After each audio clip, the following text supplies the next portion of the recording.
Hello, everyone. Welcome back. I'm Kris. Today we're going to go over This Man Died 37 Times, Historical Legends Part 2. I've already covered Part 1 a little bit earlier today. I don't know when it'll drop yet. But you know what I'm offering. You know what I bring. So if you like it, hit the like button. Subscribe to the channel if you want to hear more. If not, don't. I understand. But this is 19 minutes, so let's just go ahead and jump into it. If you Google the craziest war story of all time, the story I'm going to tell today always pops up as the number one. But before we get into today's story, if you're a fan of the strange, dark, and mysterious delivered in story format, then you come to the right channel because that's all we do, and we upload 3 or 4 times every week. So if that's of interest to you, please remove all of the trash bags from inside all of the like button's trash cans, and then proceed to throw away various perishable saucy food items. Also, please subscribe to our channel and turn on all notifications so you don't miss any of our weekly uploads. All right, let's get into today's story.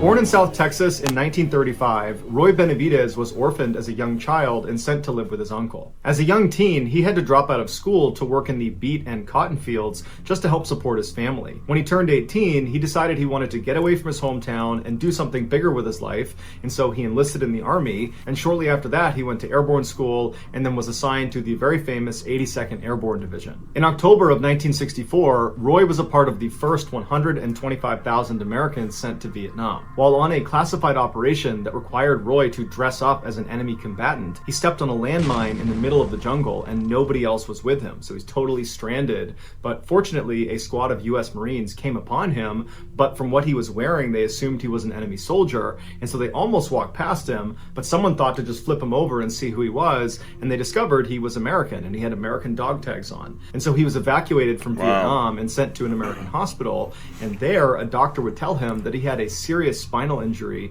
and that it was unlikely he would ever walk again. And Roy's first reaction was, please don't discharge me from the Army. Because for Roy, the Army was his life. It was all he had. He was incredibly proud of it. And he desperately wanted to go back to Vietnam. And so he pleaded with the doctors and the nurses, please let me have some time to try to regain my strength in my legs so that I don't get... He stepped on a landmine and he didn't get his lower half blown apart. How lucky is that? medically discharged. And so they said, look, you're going to get medically retired if you aren't walking within the year. And so every night when his doctors and nurses would leave, he would fall out of his bed and then drag himself across the ground to the wall, and then he'd pull himself up and try to put weight on his legs and attempt to build strength back up and retrain himself how to walk. And after 6 months of doing this every night, he did literally reteach himself how to walk. He built up strength in his legs, and his doctors and nurses, they're watching this transformation during the day, but they're not seeing him at night, and they're telling him, this is a miracle, we've never seen this before, we've never seen someone recover so quickly. And Roy just stayed quiet because he wanted to make sure he was allowed to keep doing that every night. And so finally, after those 6 months, his doctors and nurses agreed that, yep, he's good, he can stay in the Army. But the Army said they wanted him to take a desk job because he had already been so badly wounded in combat. And Roy didn't want that. He pleaded with them to let him go back to the 82nd, but they said, no, we're not going to risk you getting hurt again. And so he was sent to North Carolina for his desk job, and as soon as he got there, he began training like a maniac every minute of every day, trying to get in the best shape of his life, because his plan in his head was once he got there, he would try out for Special Forces. He would try to become an Army Green Beret, which is the premier combat unit in the Army. It's one of the hardest ones to get into, and their training program is in North Carolina. And so after a few months, he was in amazing shape, and he asked his superiors, can I go try out to be a Green Beret? And they're like, I can't believe you're even walking, but you know what? You've come this far, you can go try out. And just a couple of months later, Roy Benavidez was a Green Beret. A year later... That's crazy. Reteaches himself how to walk all over again, and then gets himself to be a Green Beret. Wow. In 1968, so 4 years after Roy was nearly killed by that landmine, he was sent back to Vietnam for his second combat tour. And as soon as he got there, the fighting was very intense. On May 2nd of that year, Roy had a day off, and he was spending his day off at a church service inside of their wooden shack they had built on their base. And while he was in there listening to the chaplain, he heard a radio call come out from the communications table that was just outside of the shack he was in, and it sounded like someone was in trouble. And so he ran outside to listen to the radio, and what he heard was this very desperate call from someone yelling into the radio, "Get us out of here." And in the background of this radio call is just a constant barrage of gunfire. The call for help came from a 12-man Army Special Forces team that had been ambushed by an entire North Vietnamese Army infantry battalion. To put that in perspective, that is 12 Special Forces members, of which many of them Roy knew personally, in the middle of the jungle, where on all four sides there are over 1,000 enemy combatants. Jeez. As Roy is hearing this distressing transmission come across the radio, he hears overhead the sound of incoming helicopters. And he looks and he sees there's 3 birds that are coming towards their base. And so he runs over to the landing zone to greet the helicopters as they come in. And he can see as they're landing, they are all completely covered in bullet holes. And as soon as they touch down, Roy runs up to one of the door gunners, which is this 19-year-old kid, and he looks kind of dazed. And Roy asks him, what's going on? Where'd you guys just come from? Were you out there at that ambush site? Do you know what's going on with that 12-man team? And the door gunner just collapses into Roy's arms and dies. He had been shot up. These 3 helicopters had attempted previously to fly into the jungle and save that 12-man team, but they had been shot off and had been unsuccessful. Roy helped get the dead door gunner out of the helo, and then he turned to the pilot of this helo where the door gunner was, and he asked him, are you going to go back out there and try to save those guys? And the pilot was obviously so distraught about the death of his door gunner, and also the fact that there are 12 men out there that they could not rescue, that he's chomping at the bit. He wants to go back out there. And Roy immediately volunteers, hops in the helo, and they head out to go rescue this 12-man team. So not only are there only 2 of them, but Roy was so eager to volunteer himself, he forgot his gun. So all he had on him was his knife and some medical supplies. But nonetheless, the pilot just keeps flying towards the ambush site, which was in Cambodia. It was this really dense stretch of jungle. And as they got closer and closer, gunfire started coming out of the jungle towards the helicopter. And so the pilot had to do this kind of constant zigzagging just to avoid getting shot down. And so as they're zigzagging, they notice there's some smoke coming out of the jungle. And it was very clear that this 12-man team is trying to signal to the helo, here we are, come get us, because they can hear the helicopters coming in. And so the pilot tried to fly down and get as close as he could, but anytime he got even marginally close to this team, the rate of fire would pick up so dramatically that the helo was just about to get shot down. And so the pilot began to turn away, and he told Roy, we can't get any closer, we're going to have to get more people in here. And Roy just tells him, no, get as low as you can, and I will jump out into the jungle. And the pilot turns to him and he's like, you can't do that, you're going to get killed. And Roy somehow convinces this pilot that he alone, without a gun, is totally competent. Just put me down in that jungle and everything's going to be just fine. And so the pilot said, okay, and he lowered right over the canopy. All right, crazy guy. That's what you want. Of this jungle, about 100 yards away from where this 12-man team is trapped. And without any hesitation, Roy just leaps off the helicopter into the jungle. Now, you got to understand that where he was jumping was where the enemy was. He was literally jumping, no parachute, no gun, no anything, just crashing through the canopy onto the jungle floor where he'll definitely be surrounded by enemy combatants. And so he plummets through the canopy, he smashes onto the ground, he pops up and just starts running through the jungle with enemies on either side of him towards the 12-man down team. And the enemy was so surprised to just see this American running through the middle of the jungle by himself with no weapon that they hesitated for a minute and they didn't open fire on him. But when they did open fire, Roy got shot in the face, in the back of the head, in the leg. They threw a grenade that detonated at his back and sent shrapnel into him, but none of it stopped Roy. He just kept on running until he made it to this downed 12-man team. And when he got to them, they were in terrible shape. They were doing their best to stay behind some trees, but rounds were coming in from all directions, and 4 of them were already dead, and the others that were still alive were critically wounded. In fact, one of the most able-bodied of the surviving 12... Well, good thing Roy was there with a knife and some bandages. He'd need all those to treat himself.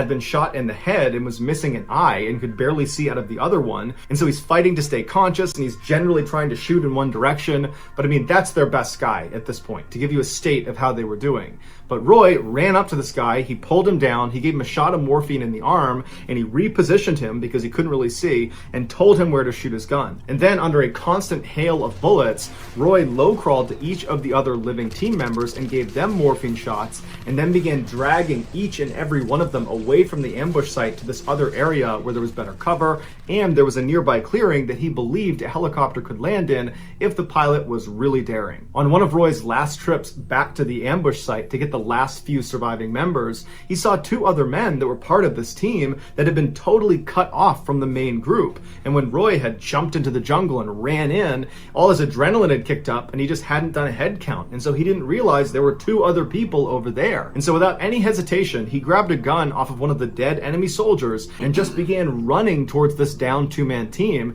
And as he's running, he's shooting wildly in every direction, trying his best to suppress enemy fire, but it's really doing nothing. He's just dodging bullets as he's running, and right as he got close to the two-man team, a bullet went flying through his thigh, just clean through his thigh, and it didn't slow him down. He got to the two-man team totally unfazed, and he says, okay, get ready to move. He stands back up and he starts shooting again in both directions and tells them to crawl back to the main unit. And so he stands up and continues to shoot in both directions until these two men get back over to the main group. Once they were safely with the group, Roy again ran the gauntlet with this huge gaping hole in his thigh all the way back to the main group. And so now that Roy had a full head count of all of the living members of the downed 12-man team, and he had moved them all to this slightly safer area relatively with better cover and concealment, he threw a smoke grenade into the nearby clearing he had found in hopes that the helo pilot overhead would see the smoke and be willing to come down and land. The pilot that had dropped off Roy had not actually left the area. He had moved away from all the fighting,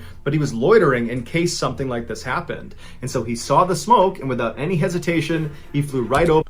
Because the pilot believed this man was crazy enough to jump out of the helicopter with a knife and some bandages. And his mentality is, don't worry, I'll save him. And someone that crazy, you have to think, yeah, it's crazy enough to work. It's one of those things. It's crazy enough to work. Taking rounds the whole time, pinging off the side of his helicopter, and he touched down right in this tiny little clearing. And so as these semi-able-bodied surviving members of this unit begin making their way over to the helicopter, Roy began running around a little ways off from the helicopter, picking up rifles off of the dead enemy and shooting back at the enemy, dropping that gun, running over, picking up another one, engaging the enemy over and over again, doing everything he can to try to protect the extract of his men behind him. And once Roy turned around and saw most of the men had made it onto the helicopter, Roy believed it was his chance now to run out and try to collect some of their dead teammates. And so Roy just takes off into the jungle, right into enemy fire. He's got two guns in his hands, and he's running. He's trying to engage the enemy as he's going, and then he comes across the first of his dead teammates, and it happens to be one of his very best friends, a man named Leroy Wright. And so he grabs Leroy and begins trying to haul him back towards the chopper, and as he's moving, Roy gets shot again, this time through his stomach. So he tries to keep himself. Anybody have an active count as to how many times this man's been wounded? Because we know if he died 37 times, I hope that's not 37 wounds. He's had shrapnel. He's been shot in the face, through the leg. On his feet, and as he's doing that, a grenade detonates behind him, sending more shrapnel into his body, knocking him unconscious. Why wouldn't it? When he came to, he started looking around, and he could see in the tree line dozens of enemy soldiers running towards him. And so he knew if he tried to bring Leroy back to the chopper, that was a suicide mission. And so he had to leave his friend behind. He jumped up, and with all of these enemy combatants just constantly engaging him, he ran all the way back, zigging and zagging back to the main group. And when he got there, expecting to see the helicopter, he found the helicopter had actually crashed onto the ground and was on fire. It had been shot down while he was unconscious. And so he ran over to the flaming shell of this helicopter, and he saw the pilot had been killed, but some of the men that had climbed on, the men that he had just rescued, they had survived the crash and subsequent explosion. And so Roy just leaps into the burning vehicle and starts throwing these survivors out. Then he leapt back out, he picked up a gun, continued to engage the enemy, and then began picking up these wounded men and dragging them even farther away to another area that was safely away from this crash site, because he knew if he didn't get all these people away from the crash site, pretty soon mortars are going to come raining down on this area because their enemy is going to want to kill any of the people that are going to try to rescue the people that were on the helicopter. And so Roy finally gets all of the survivors over to this new area, and he's looking around, and he can see there are still hundreds of enemy fighters that are not that far away from them, just constantly engaging them. And Roy's doing his best to grab guns off the ground and shoot the enemy, but there's just too many of them. And he's looking around at his team, and everybody's on the brink of death. And so is Roy. He's just functioning on adrenaline at this point, and he thinks to himself, the only way we can get out of this is if we call in what's called a danger close airstrike. So what you need to understand about how airstrikes work in a combat zone is there's someone called a controller that is on the ground directing the aircraft overhead.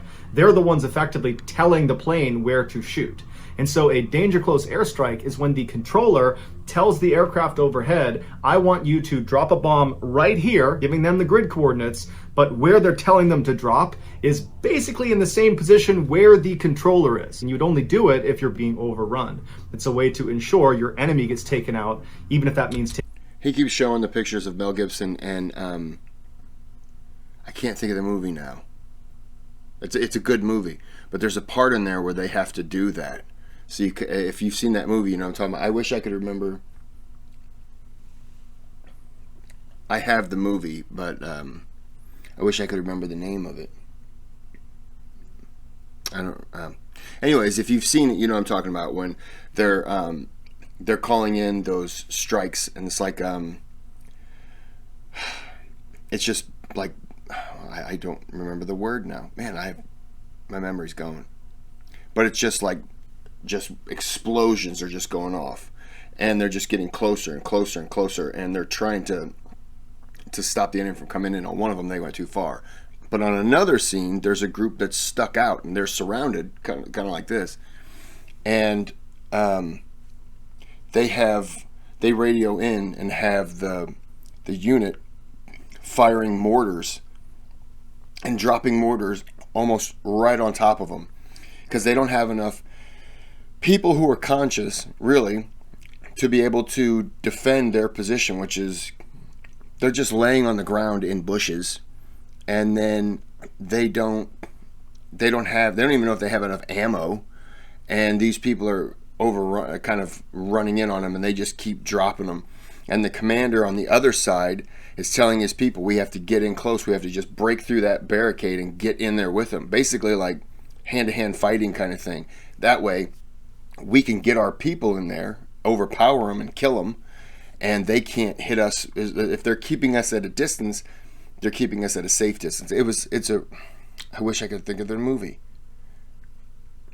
Man, that's going to drive me crazy. But anyways, it's a good one. You'll have to look it up. Mel Gibson, I think it came out in like 2002. It's based on Vietnam, though. I think it's the same thing, yeah. Taking yourself out. Now, the goal of the controller is not to drop the bomb on themselves or their team. The goal of the controller is to get that airstrike as close as you can to your position without killing you. And so Roy, who's physically wrecked, he's getting shot at, he's got bullet holes all over him, it's totally chaotic. He pulls out his map, he calmly finds his grid coordinates, he calls it into the aircraft overhead, and he calls in a beautiful precision napalm strike that does not affect his team at all. Napalm, that right there. That's the picture that I was telling you about, where they're dropping the napalm coming across. It's just kind of like they're just dropping it in just long explosions. It looks like 100+ yards long. I'm sure it's even longer than that. And it just, I mean, if you're in that, you're not going to be in it for very long.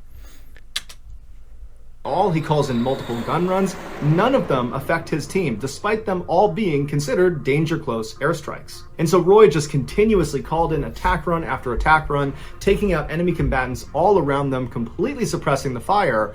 But at some point, the aircraft overhead ran out of fuel and had to leave. And at that point, the surviving enemy combatants, which still numbered in the hundreds, they popped their heads up and they unleashed a hellacious volley of fire, in which Roy again got shot clean through the leg. And so now Roy's looking around and he's realizing they're pretty much out of options. They don't have aircraft overhead. Roy's basically out of ammunition, and there's no dead guys' guns around for him to grab. All of his team members are basically on the brink of death. And so Roy's thinking to himself, any minute now, we're going to get overrun. And so he crawls to each of his surviving teammates and he gives them one last shot of morphine to at least make their death painless. And then at the 11th hour, another helo comes blazing into the jungle and opens fire on the enemy, pushing them back.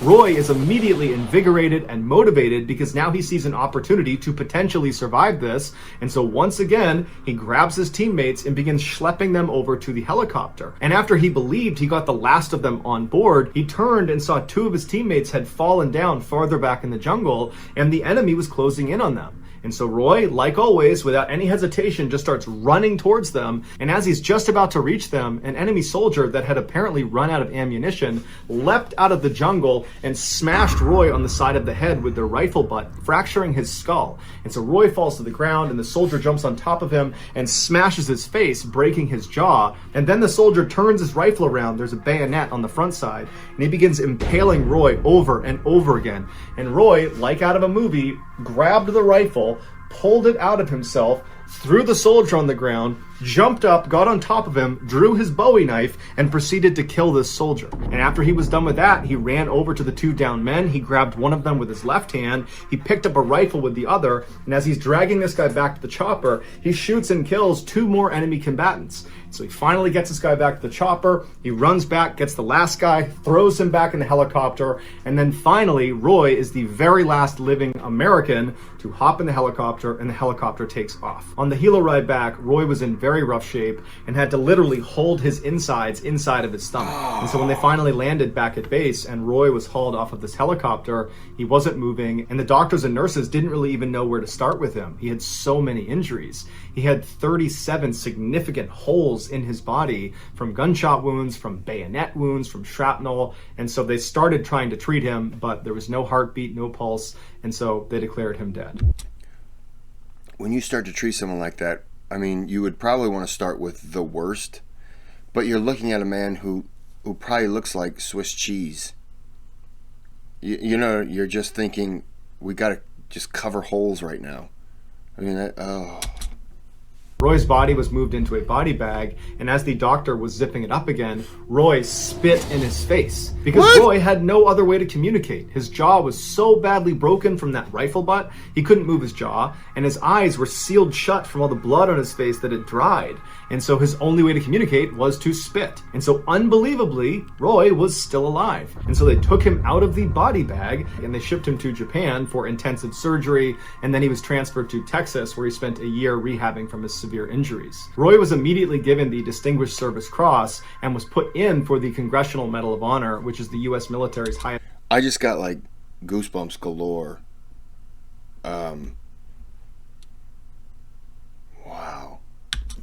Wow. Award for valor, but the paperwork took a really long time, and so Roy was not actually given the Congressional Medal of Honor until 1981. Of the 12 men that were trapped in that jungle, 8 would survive, all thanks to Roy Benavidez. Thank you. Thank you.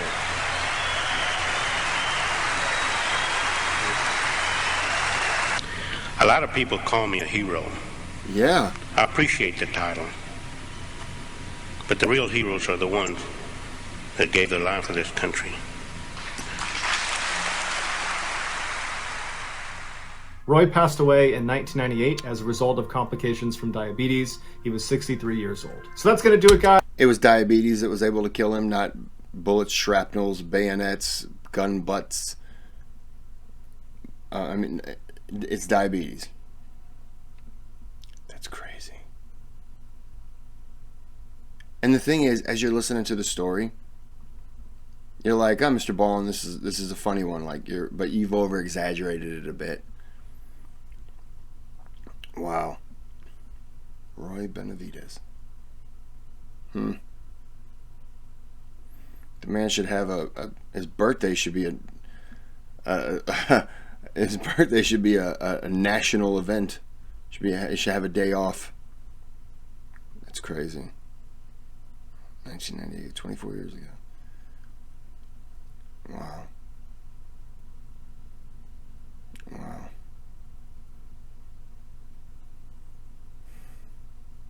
And when he said that thing at the end, I'm not a hero, the heroes are those who sacrifice themselves. that's a sign of a very humble man who understands just. You could have asked him, and he would have probably told you that the people who died are the ones who suffered. He didn't. He lived. That would have probably been his thing. Like, yeah, I sustained injuries, but I made it. But the people who died over there, they're the ones who, and yeah, I understand what he's saying, but it's like, let's take a minute to talk about you, shall we? That's crazy. I'm gonna go ahead and end this here because I'm gonna roll into the historical legends part 3. I think there is one. I think it's also about war. I wish I could remember the name of that movie. You know what? Give me a second.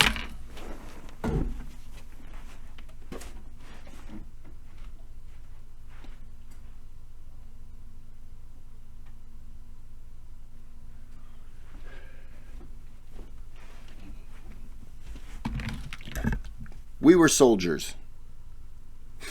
We Were Soldiers. That's the name of the Mel Gibson movie. I had to go look. I have it. But yeah, they should be making a movie about this guy. They made a movie about that Hackensack Ridge. Why don't they make a movie about this guy? People probably wouldn't believe it. That's why. All right, well, I'm going to end this here. If you liked it, thumbs up, subscribe, leave a comment. You can find me on Twitter. But yeah, this has been crazy. But anyways, have a good day, and check back in for whatever I'm going to have dropping next. Thank you.